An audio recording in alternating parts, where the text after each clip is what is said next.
नमस्कार मित्रांनो, आपले माझ्या यूट्यूब चॅनलवर स्वागत आहे. मी पाठीमागच्या व्हिडिओमध्ये मुंबईतील बोरिवली येथील ग्लोबल विपश्यना पॅगोडा केंद्र परिसराचा भाग 1 दाखवला होता. त्या व्हिडिओला आपल्या सर्वांचा भरभरून प्रतिसाद भेटला, त्याबद्दल आपले मनापासून आभार मानते. तर आता आपण भाग 2च्या व्हिडिओला सुरुवात करूया. जागतिक विपश्यना पॅगोडा केंद्र हे शांततेचे आणि धम्माचे प्रतीक आहे.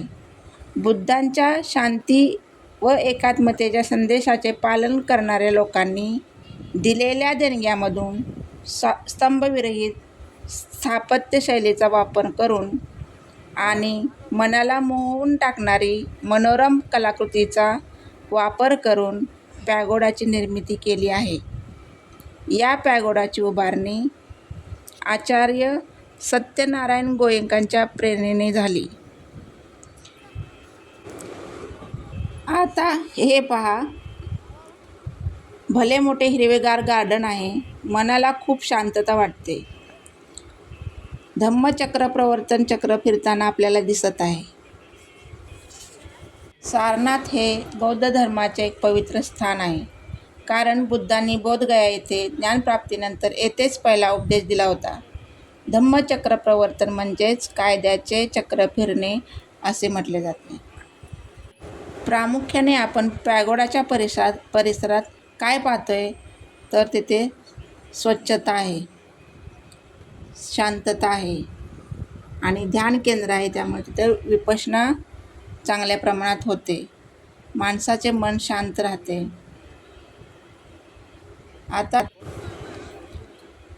आपण मोबाईल वापरू शकतो, परंतु बाहेरच. विपश्यना केंद्रात मोबाईल वापरू शकत नाही. येथे पाण्याची सोय आहे, शौचालयही आहेत. पॅगोडाची उभारणी आचार्य सत्यनारायण गोयंकांच्या प्रेरणेने झाली. विपश्यना ही सुरुवातीला फक्त बौद्ध भिक्षू साठीच होती, पण सत्यनारायण गोयंका यांनी ती उपासकापर्यंत पोहोचवली. विपश्यना ही एक ध्यान करण्याचा मार्ग आहे. येथे विपश्यनेला कुठल्याही जाती धर्माचे बंधन नाही, हे गोयंकांनी दाखवून दिले. सत्यनारायण गोयंका आणि त्यांची पत्नी इलाईची देवी गोयंका यांची मूर्ती येथे स्थापित केलेली आहे. आता हे पहा, येथे जलदेवता आहे, अशोक स्तंभ. हा स्तंभ भारताच्या प्राचीन इतिहासातील सम्राट अशोकाच्या धर्म आणि शांततेच्या संदेशाची आठवण करून देतो. येथे सयाजी उबाखिन यांची मूर्ती आहे. सत्यनारायण गोयंका हे आचार्य सयाजी उबाखिन यांचे शिष्य आहेत. यांनी गोयंकांना भारतात पाठवले. कशासाठी, तर पॅगोडा आणि विपश्यनाची प्रचार करण्यासाठी भारतात पाठवले. पॅगोडा हे केवळ ध्यानकेंद्र नसून त्याच्या सुंदर नक्षीकामासाठी देखील प्रसिद्ध आहे. या नक्षीकामात बौद्ध संस्कृती, कला आणि आध्यात्मिक प्रतीकं दिसतात. भिंती आणि खांबावर सुंदर फुलांची डिझाईन कोरलेली आहे. काही ठिकाणी भूमितीय आकृती वापरून समतोल आणि सौंदर्य निर्माण केलेलं आहे. पॅगोडा येथील नक्षीकामाची वैशिष्ट्ये आता आपण पाहूया. बौद्ध प्रतीके हे एक वैशिष्ट्य आहे. बौद्ध प्रतीकामध्ये कमळ हे कशाचे प्रतीक आहे, तर पवित्रता आणि ज्ञानाचे.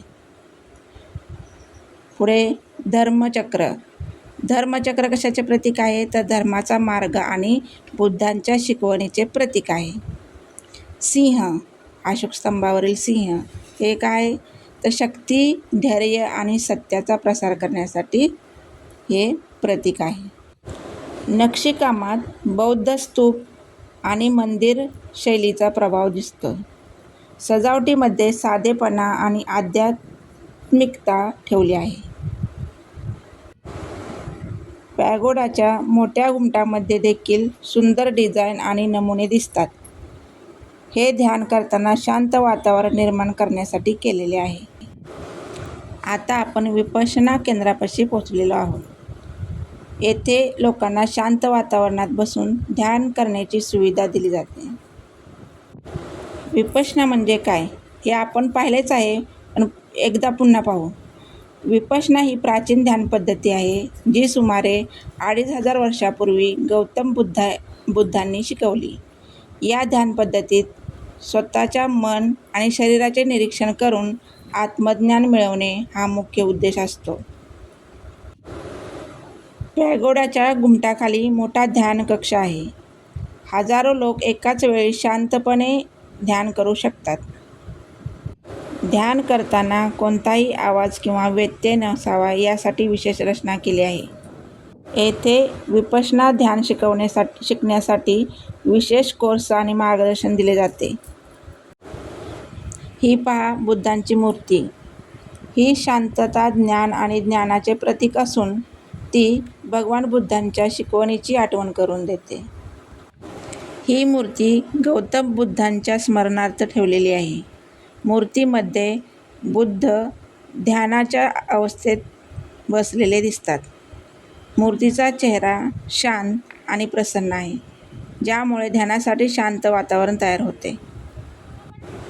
येथे अनेक पर्यटक आणि साधक मूर्तीसमोर बसून शांतपणे ध्यान करतात. आता मी तुम्हाला मूर्तीचे प्रतिकात्मक अर्थ समजावते. शांती आणि करुणा. शांती आणि करुणा हे काय, तर सर्व जीवांबद्दल दया आणि प्रेम दाखवा. ज्ञान, सत्य आणि आत्मज्ञानाचा मार्ग अवलंबा. ध्यान, मन शांत ठेवून आत्मपरीक्षण करण्याचा संदेश घ्या. येथे म्युझियमसुद्धा आहे. तिथे काय तर सत्यनारायण गोयंका आणि गौतम बुद्ध यांच्याबद्दल माहिती आपल्याला दाखवली जाते. ग्लोबल विपश्यना पॅगोडा हे फक्त धार्मिक ठिकाण नसून शांतता आणि आत्मज्ञानाचा संदेश देणारे एक महत्त्वाचे पर्यटन स्थळ आहे. तुम्ही पण येथे येऊन अवश्य भेट द्या. जर तुम्हाला ही माहिती आवडली असेल तर व्हिडिओला लाईक करा, चॅनलला सबस्क्राईब करा आणि अशीच माहिती मिळवण्यासाठी आमच्या चॅनलसोबत जोडलेले राहा. धन्यवाद.